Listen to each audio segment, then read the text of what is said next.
the countries that really were affected by SARS actually are the ones that have done the best in this epidemic because they acted when the number of cases were still very, very small. So Bill, when you give a talk like you did in 2015 and then you see what's happening now, I mean, could you have foreseen the rest of this, the sort of response, the lack of infrastructure, the lack of resources, the no apparent strategy really out of the gate? Has that part of it surprised you, given that, I mean, you were sounding the alarm 5 years ago? So I wouldn't have predicted exactly how slow and how somewhat chaotic the response has been.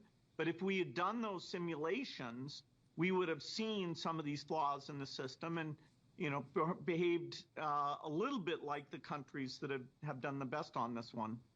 It's important to remember that COVID-19 was only first found in humans a little over 3 months ago. It certainly feels like a lot longer than that, given what we're going through. What stage do you think the pandemic is in right now in the United States and globally? And I guess, you know, what people at home want to know is how close are we to a peak here in the U.S.? Well, the good news is that China did their shutdown, and they did it in a very serious way.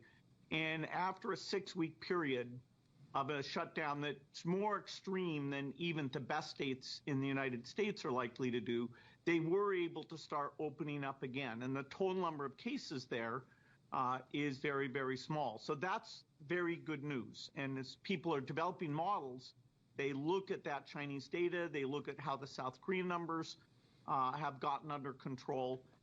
So we're entering into a tough period that if we do it right, we'll only have to do it once for 6 to 10 weeks. But we have to do it, it has to be the whole country.